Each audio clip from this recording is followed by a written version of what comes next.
اس hall میں بیٹھے ہوئے بہت شارٹ نوٹس پر ہمارے ایبٹ آباد اور شیروان اور علاقہ رش، جس کو اپنی عمومی زبان میں کہتے ہیں علاقہ رش، اس سے آئے ہوئے میرے بہت ہی قابل قدر میرے ساتھی، میرے بزرگ، میرے نوجوان اور پچھلے 33 سال سے میرے رفقائے کار اور اس سرد گرم موسم میں ہمیشہ میرے بازو بن کے چلنے والے میرے ساتھیوں، السلام علیکم۔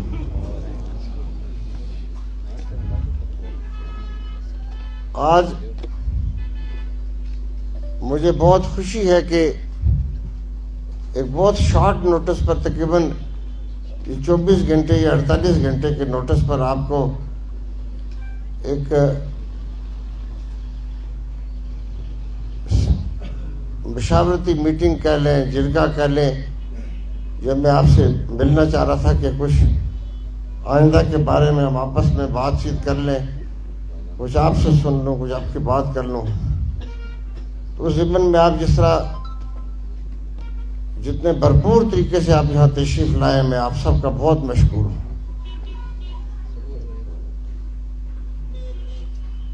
آج در حقیقت میں اس کشمکش کا بھی شکار تھا کہ میں پچھلے 33 سال سے جو ہمارا حلقہ انتخاب قومی اسمبلی کا رہا، وہ جیسے علاقہ بکوٹ ہے اور رش، یہ مل کر ہم ایک ہمارا حلقہ ہوتا تھا، تو اس میں ہمارے سیاسی نشیب و فراز میں ہم اکٹھے ہم سفر رہے۔ تو پہلی دفعہ 2018 میں جب انتخاب ہوئے، اس وقت بھی ایک بڑی منظم کوشش کر کے اس حلقہ انتخاب کو دو حصوں میں اس طرح تقسیم کیا کہ وہ ہمارا جو ایک بڑا طویل رفاقت تھی، اس کے اندر بڑا رخنہ آیا۔ اور آج پھر 2024 کے انتخابات کے لیے بھی وہی حلقے کو، جس کو پھر صرف 1 سال قبل ٹھیک کر دیا گیا تھا ریٹ پٹیشنز کے ذریعے، لوگوں کی خواہش کے مطابق اس کو ایک بار پھر خراب کر دیا گیا۔ لیکن اس دفعہ جو صوبائی اسمبلی ہے اور جو قومی اسمبلی، ان کے اندر آپس میں کافی زیادہ جو تاریخی اور روایتی ایک سیاسی اور ایک سوشل سٹرکچر جو بنتا ہے ایک انتخاب کے ذریعے، اس کو خاص حد تک متاثر کر دیا گیا۔ لیکن اب یہ ایسا عمل ہے کہ جس میں ہم کچھ کر نہیں سکتے، کیونکہ الیکشن کمیشن کا یہ اپنا کام ہے، انہوں نے کیسے کیا یہ ان کا کام ہے۔ تو میں نے سوچا کہ اس دفعہ چونکہ پھر وہی صورتحال ہے جس طرح گزشتہ انتخاب میں بھی تھی، اور اس وقت باوجود میری آپ سے کوئی ارجنٹلی ہم مل نہ سکے،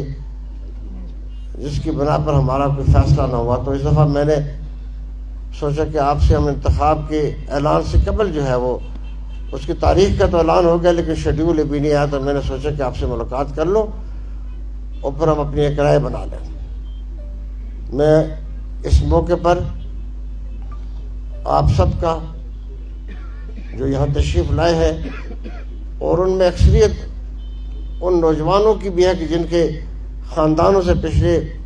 33 سال سے میرا ایک سیاسی بھی اور سماجی بھی تعلق جو ہے وہ ایک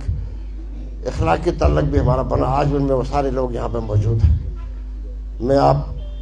سب کا بڑا مشکور ہوں کہ ان سارے عرصے میں آپ نے میرا بھرپور ساتھ دیا، اور اس علاقے میں جو سیاست کی جو ایک نئے رخ پہ ہم نے اس کو آغاز کیا کہ ایبٹ آباد کی سیاست اور ہزارہ ڈویژن کی سیاست، اس نے ہمارے صوبے کے مجموعی سیاسی کلچر کے اندر بھی بڑا ایک تبدیلی پیدا کی، اور اس میں سب آپ کا بڑا کریڈٹ جاتا ہے۔ کہ آپ نے یہاں پہ نہایت اعلیٰ روایات کے مطابق ایک سیاسی اور جمہوری سلسلے کو آپ آگے لے کر گئے. تو میں آپ کا بڑا مشکور ہوں کہ آپ نے بھرپور میرا ساتھ بھی دیا اور اللہ نے بڑی کامیابیاں دی. آج یہ صحیح بات تو یہ تھی کہ ہم آئندہ انتخاب کے بارے میں بات کرتے، لیکن آپ سب جانتے ہیں کہ اس وقت ملک جن حالات سے گزر رہا ہے، یہ اپنی پاکستان کے اپنی 75 سال سے زائد کی تاریخ میں غالباً یہ سب سے مشکل دور جس سے ہم گزرے ہیں. یہ ایسا دور ہے کہ جس میں ایک نوجوان سے لے کر ایک اپنی عمر کا اگلے مرحلے میں جانے والے جو لوگ صرف یہ کہتے ہیں کہ ہم ریٹائر ہو گئے ہیں، اب ہم انتظار کرتے ہیں اپنے اولادوں کی اور ان کی آگے اولادوں کی خوشیوں کو دیکھ سکیں. جس مشکل سے آج وہ گزر رہے ہیں، جس خوفناک صورتحال و غیر یقینی صورتحال سے پاکستان گزر رہا ہے اور ہمارا سارا معاشرہ گزر رہا ہے، اس میں آپ سب شامل ہیں. اور انتخاب کا آپ دیکھتے ہیں، اس کا اعلان ہونے کے باوجود پورے ملک میں کوئی ایسی فضا نہیں بن رہی کہ لوگ جب اپنی شمولیت کے لیے اپنے آپ کو تیار کریں. لوگوں کے اندر ایسا لگتا ہے کہ جیسے اس کے اندر جو ان کی خواہشات تھیں، جس طرح وہ پاکستان کو دیکھنا چاہتے تھے اور جس طرح دنیا کی ہر قوم اپنی تعبیر میں ترقی میں اوپر جاتی ہے، یہ ہم نے اپنی آنکھوں کے سامنے آج پاکستان کو نیچے جاتے ہوئے دیکھ رہے ہیں. یہ شاید دنیا کا بڑا بدقسمت ہے ہماری. میں اس کو بدقسمتی کہتا ہوں کیونکہ یہ صابر تلوری صاحب نے پوچھا کہ اس کا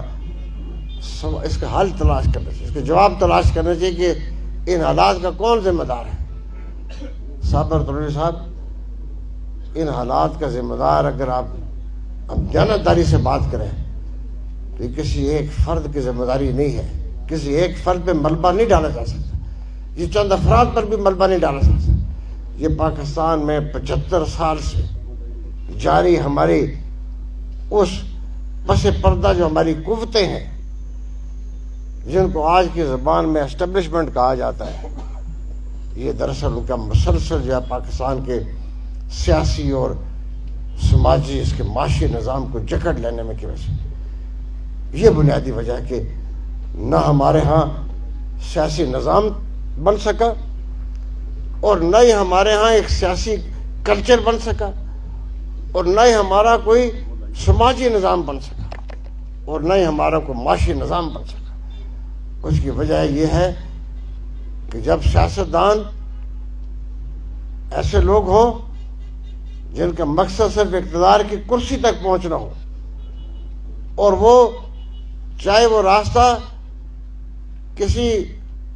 غیر سیاسی قوت کے کندھے سے ہو کے آتا ہو، چاہے وہ اخلاقیات کے تمام بدترین اصولوں کے خلاف ہو، چاہے وہ پاکستان کے عوام کی خواہشات کے خلاف ہو، وہ جھرلو کے ذریعے بھی اگر آنے کے لیے آئیں گے تو وہ تب بھی تیار ہوں گے. ایسی جو سیاستدانوں کی کھیپ ہمارے ملک میں بنی ہے، یہ صحیح بات ہے کہ اس ملک میں پھر ہر ایک نے اپنا حصہ ڈالا اس کو تباہ کرنے میں. اس میں ہمارے سیاستدان بھی شامل ہیں اور کسی کا نام لینے کی ضرورت نہیں ہے، کسی پہ انگلی رکھنے کی ضرورت ہے، اللہ ماشاءاللہ سب کا حصہ ہے. اور میں اس بات سے میں آپ کو اعتراف کروں گا کہ اس میں میرا بھی ضرور حصہ ہوگا، لیکن اس میں آپ کا بھی حصہ ضرور ہے. پاکستان کے ہر فرد کا حصہ پھر اس میں شامل ہوگا. اس میں جہاں جنرالوں کا حصہ ہے وہاں ججز کا بھی حصہ ہے، جہاں ہماری نوکرشاہی کا حصہ ہے وہاں پہ ہمارے اس ملک کے جو امیر لوگ ہیں، جو اس ملک کے جو ویلتھیسٹ فیملیز ہیں، جو اس کے معاشی نظام کو جنہوں نے اپنے ہاتھ میں رکھا ہوا ہے، وہ بھی اس میں شامل ہے. اس میں سیاسی کارکن بھی شامل ہے، اس میں طالب علم بھی شامل ہے، اس میں پھر کاشتکار بھی شامل ہے، اور اس میں سب سے بڑھ کر وہ لوگ بھی شامل ہیں جو لوگوں نے جو جھوٹ کی بنیاد پر سیاست کرتے کرتے وہ پاکستان کے اقتدار کے اعلیٰ ایوانوں تک پہنچتے ہیں. اور پھر جب وہ اپنی غلطیاں کرتے ہیں، اپنی وہ تمام بے اصولیاں کرتے ہیں، وہ اپنی ذات کے مفاد کے لیے پاکستان کے مفاد کو قربان کرتے ہیں، تو پھر وہ تباہی کا ایک شکار بن جاتا ہے۔ آج ہمارا ملک اس لیے جو ہے تباہی کا شکار ہے کہ پاکستان کے سیاستدان ہو یا اس کے عدلیہ ہو یا اس کی اسٹیبلشمنٹ ہو یا اس کا جو فائنینشیل اور اکنامک لیڈرز ہوں، وہ سب بڑے ہیں اور پاکستان ان سے چھوٹا ہے۔ اس کی وجہ یہ ہے، حالانکہ دنیا میں تمام جو قومیں ترقی کرتی ہیں ان کے سیاستدان اور ان کے معاشرے کا ہر لیڈر چھوٹا ہوتا ہے اور ان کا ملک بڑا ہوتا ہے، لیکن ہمارے یہاں اس کا الٹ ہے۔ ہمارے یہاں پہ سیاستدانوں کی انا کو دیکھیں، ہر آدمی انا پرست ہے اور سوال کرتے ہیں کہ ہمارے ساتھ یہ کیوں ہوا، اور وہ کوئی کہتا ہے ہمارے ساتھ یہ کیوں ہوا، صرف اپنی ذات کے حوالے سے باہر نکل نہیں سکتے۔ اگر وہ پاکستان کو دیکھتے تو آج پاکستان اس طرح تنزل کا شکار نہ ہوتا۔ لیکن جو میں صاف بتاؤں، میں آپ کو یقین سے کہتا ہوں، میرے دل میں کسی کے لیے کوئی بغض اور عناد نہیں ہے، میں کسی پہ الزام لگانے کے لیے تیار نہیں ہوں، لیکن میں چاہتا ہوں کہ ہم اتنا وقت گزرنے کے بعد اب میں اس بات کی بڑی کم امید رکھتا ہوں۔ یہ الیکشن کے وقت آ گیا ہے، ہم سب الیکشن میں بھی اترنے کا ارادہ رکھتا ہوں، لیکن میں آپ کو یقین سے کہتا ہوں کہ مجھے کوئی امید نہیں ہے کہ پاکستان کی خیر خواہی کا کوئی نظام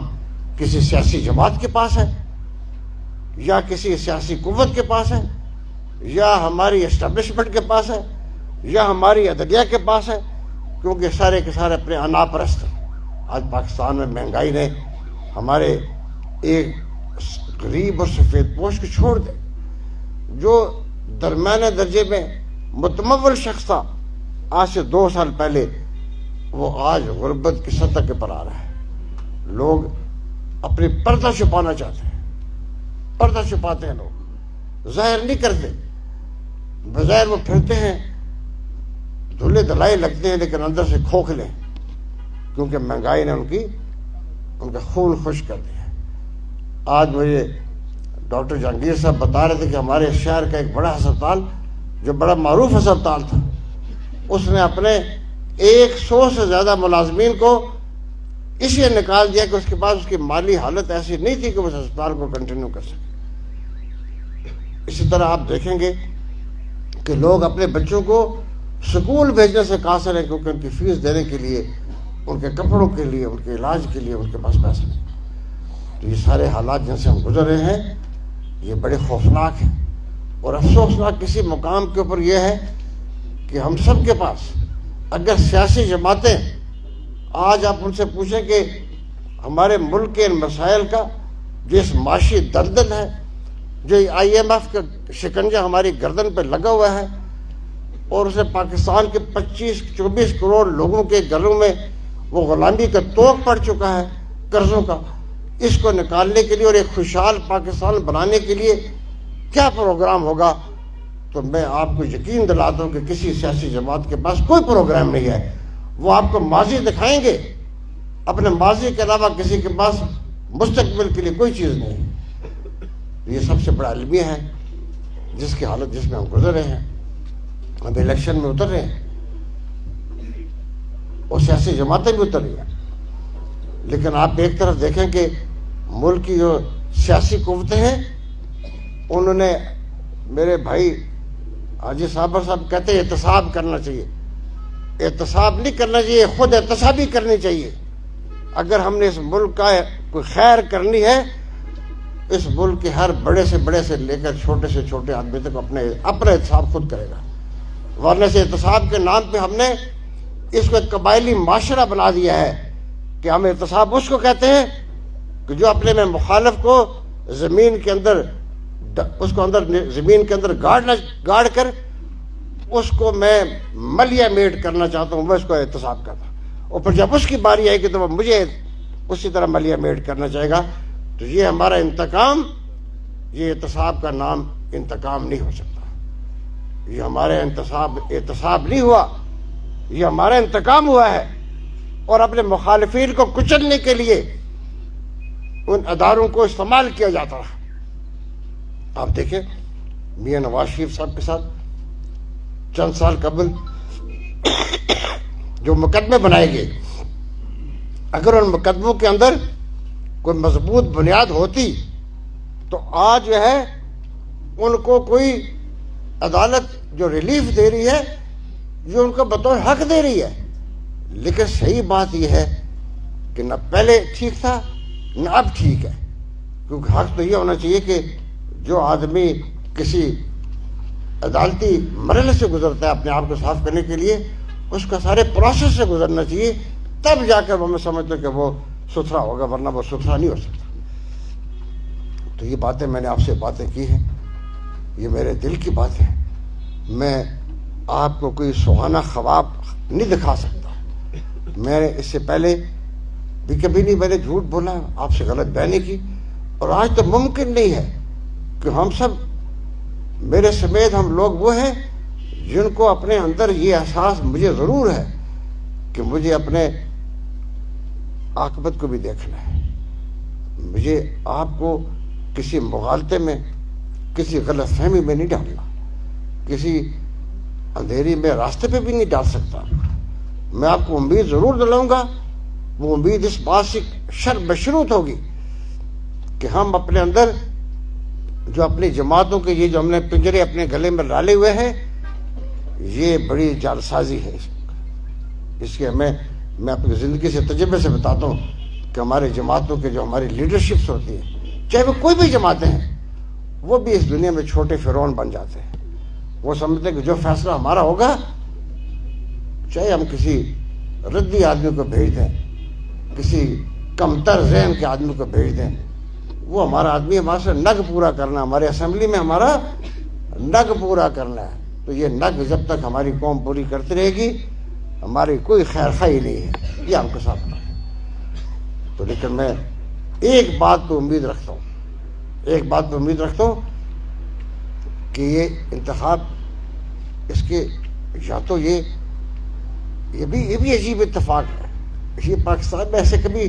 پہلے نہیں ہم نے دیکھا، جب انتخاب کے شیڈول بھی نہیں آیا اور انتخاب کا نتیجہ پہلے آ گیا ہے۔ اب جب یہ فیصلے ایسے ہوں گے، اس قوم کے فیصلے ایسے ہوں گے کہ انتخاب سے پہلے اس کا نتیجہ آ جائے، تو آپ مجھے بتائیں، چاہے آپ سے دل میں کتنے کسی کی حمایتی کیوں نہ ہو، آپ کے اندر ضمیر آپ کو ملامت ضرور کرے گا کہ یہ میں کس چکر میں پڑے گا۔ یہ انتخاب جو جس کا اعلان پہلے ہو جائے، اچھی بات ہے، یہ قابل اعتماد نہیں ہے، یہ چلنے کے قابل بھی نہیں ہو سکتا۔ انتخابات سے صحیح بات تو یہ میں دل کی بات آپ سے کہا کہ انتخابات سے بہت فائدہ نظر بھی نہیں آتا، اور اس کے نہ شامل ہونے سے اگر میں اور آپ خفا ہو کے گھر بھی بیٹھ جائیں تو یہ اور بھی بڑا نقصان ہے۔ اس کا حل ہمارے پاس ایک یہ ہے کہ ہم اپنے فیصلہ کرتے ہوئے اپنے اندر سے، چاہے ہمارا کوئی مخالف کیوں نہ ہو، لیکن اگر وہ قابل ہے، اگر اس کے اندر اخلاق بلند ہے، اگر اس کے اندر ایک اچھی فکر اور سوچ ہے، اگر وہ آپ کے ساتھ اور ہمارے معاشرے کے ساتھ اور ہمارے ملک کے ساتھ اگر وہ وفاداری کرنا اس کے ایمان کا حصہ ہے، تو پھر ہمیں سچی بات ہے کسی لکیر کے بغیر اس کے ساتھ جانا چاہیے۔ میں نہیں کہتا ہوں کہ ہم اپنے سیاسی عقیدے، تو یہ ہمارے انسان کے جیسے مذہبی عقیدے، اب ہمارے سیاسی عقیدے بھی فرقے بن گئے، ہمارے سیاسی خیالات یہ فرقے بن گئے، ان کو میں تو نہیں ختم کر سکتا، اور میں اب نہیں کہتا ہوں کہ میں آپ سے کہوں کہ ختم کریں، لیکن ہم ایک کام کر سکتے ہیں، ہم اپنے سیاسی عقیدے پہ رہتے ہوئے بھی ہم اپنا ایک مؤخر کر دیں کہ ہم اپنے بت کو نہ پالیں۔ بھائی یہ الیکشن پاکستان کی تاریخ میں اگر اچھائی پیدا کر سکتا ہے تو وہ اس طرح کہ یہ جن کا یہ خیال ہے کہ ہم نے، چاہے لوگ ہمیں ووٹ دیں یا نہ دیں، بکسے ہمارے بھرے ہوئے نکلنے چاہیے، آپ یہ عزم کر لیں کہ اس کے بکسے خالی جانے چاہیے، یہ آپ کا عزم ہے، یہ آپ کا عزم ہونا چاہیے۔ یہ آپ نے عزم نہیں کیا تو میں کہوں گا پھر آپ مجرم ہیں۔ جن کو یہ یقین ہے کہ بکسے ہمارے، وہ لوگ ووٹ دیں یا نہ دیں، ہمارے بھرے ہوں گے، تو میں کہتا ہوں کہ یہ مقابلہ پھر آپ کو کرنا چاہیے۔ کیونکہ الیکشن کو آزاد اور منصفانہ ہے. اگر یہ منصفانہ نہیں ہے تو پھر یہ ہمیں ایک لڑائی جاری رہے گی. یہ پاکستان جو ایک بہترین معاشرہ ہونے کے اس کے امکانات تھے، آج ایک قبائلی معاشرہ بن گیا ہے. ہم اپنے مخالف کو، اپنی مخالف سیاسی قوت کو اس کا مقابلہ میدان میں، سیاست کے میدان میں نہیں کرنا چاہتے. ہم اس کا مقابلہ کسی کی بندوق کے ذریعے کرنا چاہتے ہیں. یہ کوئی فائدہ مند بات، یہ کوئی عقل کی بات نہیں، یہ اس کو تباہی کی بات ہے. اب آتا ہوں میں اپنی یہ باتیں تو میں نے آپ کو مجموعی طور پر ملکی اور اپنے سیاسی حالات کے اوپر کر دی، لیکن اب جو اہم بات کرنا چاہتا ہوں یہ ہے کہ اس دفعہ ابھی انتخاب کا شیڈیول چونکہ آیا نہیں ہے اور میں اس پوزیشن میں نہیں ہوں. میں آپ کو صاف بتانا چاہتا ہوں کہ میں اگر اس پوزیشن میں ہوتا بھی تو میں یہ بوجھ نہ کبھی لیتا کہ میں 2 سیٹوں پر لڑتا، کیونکہ اب وقت ہمارا ایسا نہیں ہے. ہمیں اس ملک کی بقا کے لیے کچھ تھوڑا بہت حصہ ڈالنا ہے. اب پہلی بات نہیں ہے، پہلے ہم بڑی چیزوں کو روک سکتے تھے. اب سچی بات ہے چابک کسی کے ہاتھ میں پولیٹیکل سپیس نہیں ہے. جو آئندہ حکومت آئے گی مجھے یہ بھی نہیں پتا کہ اگر وہ آئے گی بھی، اگر الیکشن ہو گئے اور اگر کوئی سیاسی جماعت کے اقتدار میں آ بھی گئی تو کیا اس کے پاس اتنی سپیس موجود ہوگی کہ وہ اپنا کچھ چند مہینے گزار سکے، سال 2 سال گزار سکے؟ مجھے خطرہ ہے کہ ایسا نہیں ہے. اس لیے ان حالات کے باوجود میں آپ سب سے درخواست کروں گا کہ میں ایک الیکشن لڑنے کے لیے صرف اپنے آپ کو تیار کر پایا ہوں، کیونکہ میں پہلے میرا خیال تھا کہ میں یہ الیکشن ہمارے بس سے باہر ہے. اس ملک کی اصلاح کا کام ہمارے ملک سے باہر ہے، میرے بس سے باہر ہے، کیونکہ میں تو لڑ جانے والا آدمی ہوں. مشکل وقت ہے یا اچھا وقت ہے، میں لڑنے والا آدمی ہوں. آپ جانتے ہیں مجھے اچھی طرح، میں کسی کے ہاتھ باندھ کے کھڑے ہونے والوں میں سے نہیں ہوں، یہ آپ سب جانتے ہیں. میں لڑنے والا ہوں. لیکن پھر میں نے سوچا کہ میں اگر گھر بیٹھوں الیکشن نہ لڑوں تو زیادہ یہ کہیں کہ سردار صاحب بڑا بزدل آدمی تھا، گھر بیٹھ گیا. پہلے بھی بزدلی کی تھی، الیکشن نہیں لڑے اور پھر بزدل آدمی. میں نے اپنے آپ کو مجرم سمجھتا اگر میں گھر میں بیٹھ جاتا. میں نے اپنا حصہ ڈالنے کے لیے کہ اگر میرے جیسے لوگ پارلیمنٹ میں پہنچ جائیں تو شاید ہم اس ملک کی خیر خائی کو کوئی کام کر لیں. خیر خائی یہ اگر آپ توقع رکھیں کہ کوئی ہمارے ملک میں بڑا انقلاب لانے کے لیے حکومتیں آئیں گی تو نہیں آئیں گی. کوئی پارلیمنٹ آئے گی تو پھر بھی میں آپ کو کہوں گا مت اعتبار کریں اس بات کے اوپر. جب میں آپ سے کہتا ہوں تو میری بات پہ اعتبار کریں کہ کوئی آئندہ آنے والی پارلیمنٹ اس ملک کے لیے انقلابی نہیں ہے. وہ خیراتی ہوگی، خیراتی. انقلابی دور کی بات ہے، وہ خیراتی پارلیمنٹ ہوگی. لیکن اس میں بھی اگر ہمارے جیسے لوگ چلے جائیں 5 10 20 25 تو وہ پھر بھی خیر خائی کریں گے. یہ آپ کو میں یقین دلا سکتا ہوں، آپ کو شرمندہ نہیں کریں گے. اب رہ گیا اب کی بات، یہ N17 کی. آج ہم نے کوئی آپ سے میں نے فیصلہ کے لیے نہیں بتایا. آج میں چاہتا تھا آپ سے دل کی بات بھی کر لوں، آپ کی بات سنا بھی لوں، سن بھی لوں، اور آپ کو جو میرے ساتھ آپ نے اتنا عرصہ ایک لڑی کی طرح ہم نے تسبیح کے دانوں کی طرح ہم نے وقت گزارا، ہم اس کو ایک بار پھر اکٹھا رکھیں تسبیح کی طرح، اس کو بکھرنے نہ دیں. فیصلہ ہمیں جلدی نہیں کرنا. ابھی جس کو ہمارے حلقوں میں کہتے ہیں اجے پیڑ نہیں سجیا، یہ پیڑ سجتے پھر اسی تان کے سنبھال. ہمارے شاہ صاحب ٹھیک ہے کہ نہیں؟ ایوب خان صاحب ٹھیک ہے؟ ڈاکٹر صاحب اجے پیڑ نہیں سجیا. ایوب خان فرید صاحب اجے پیڑ نہیں سجیا، جنہیں پیڑ لگ سی تو پھر اسی میدان جو دوسرے سوچتے ذرا تھوڑا صبر کر سو. اجے کدھر بھی نہیں گیا، راستہ بڑا ہی نہیں، راستہ تو جانا کدھر جو راہ کوئی نہیں تھا. بڑا سویرے نکل سا. فرید صاحب کہتے ہیں جب جانا دور ہو تو بڑا سویرے نکلتا ہے. میں خیال تھا راہ ہی نہیں تھا، جانا کدھر ہے. اس لیے ہم اس کے بارے میں کہ قومی اسمبلی میں ہم نے کیا کرنا ہے اور صوبائی میں کیا کرنا ہے، یہ آپ کو میں آج میں صاف کہوں گا کہ اس ایبٹ آباد کی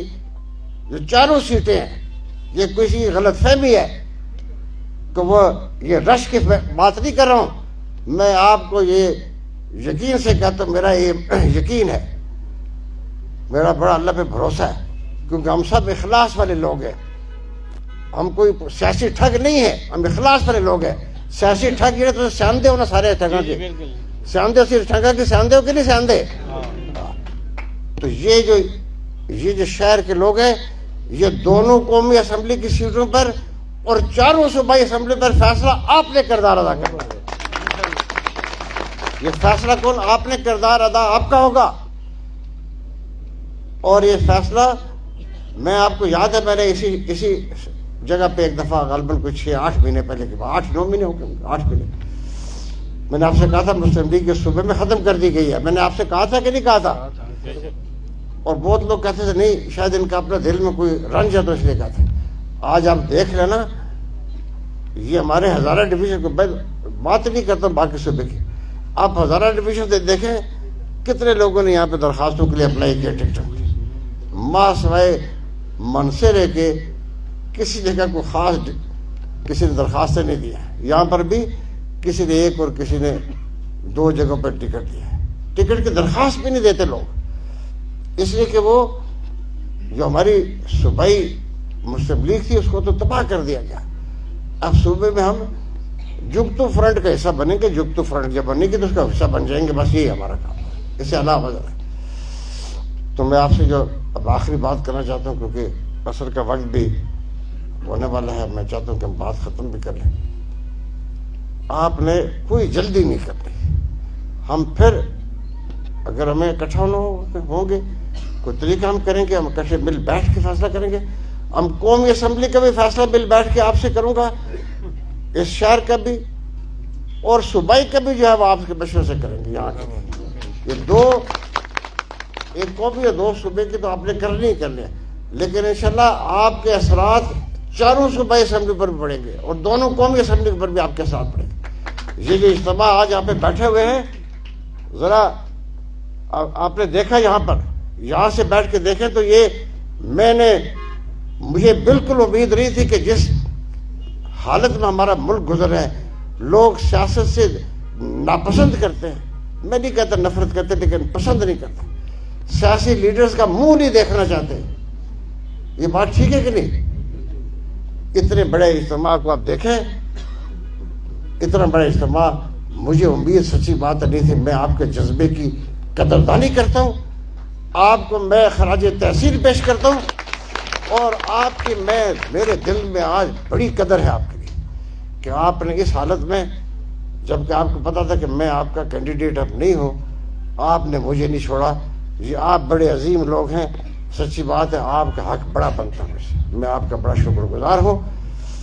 بس آپ نے میری ایک آخری بات یہ کرنی کہ آپ نے فیصلہ نہیں کرنا، کسی سے نہیں کرنا، نہ کسی صوبے میں نہ کسی قوم میں سے۔ انشاءاللہ فیصلہ ہم مل کے پھر کریں گے اور بہترین فیصلہ کریں گے، اور وہ فیصلہ ایسا ہوگا جو فیصلہ کن فیصلہ ہوگا۔ یہ بات ٹھیک ہے کہ نہیں؟ آخر میں آپ سب کا ایک بار پھر شکریہ ادا کرتا ہوں۔ وما علینا الا البلاغ۔